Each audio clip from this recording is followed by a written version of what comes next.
இந்த பணம் ஒரு விபச்சாரி. என்னிடமும் வாழ்கிறாள், அதே சமயம் அந்த அன்னக்காவடியிடமும் போய் சேருகிறார். இந்த பணத்திற்கு பத்தினியாகவே இருக்க தெரியாது போல் இருக்கிறது. புலம்பிக் கொண்டே இருந்தால் விதி உன் வாழ்க்கையை புரட்டி போட்டுக் கொண்டேதான் இருக்கும். அதனால் அமைதியாக இரு.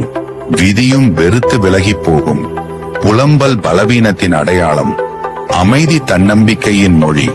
அமைதியாயிரு, உன் இலக்கை நோக்கி உறுதியாய் முன்னேறு. வெற்றி உன் வசமாகும். மௌனம் உன் கருத்தை நிரூபிப்பதை விட சக்தி வாய்ந்தது.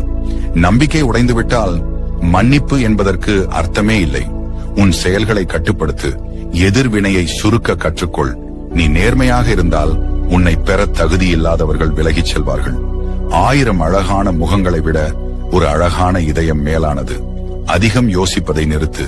அனைத்தையும் நீ கட்டுப்படுத்த முடியாது. நடந்தேறட்டும். சிறிய வட்டம், தனிப்பட்ட வாழ்க்கை, தெளிந்த மனம், மகிழ்ச்சியான இதயம். இதுவே அமைதியான வாழ்க்கை. உன்னை மதிக்காதவன், அது எவனா இருந்தாலும் எவ்வளவு பெரிய இடத்துல இருந்தாலும் மதிக்காத. சுத்தி உள்ளவன் சொல்லுவான் அது திமிர்னு. நீ சொல்லு, அது திமிர் இல்ல, செல்ஃப் ரெஸ்பெக்ட்.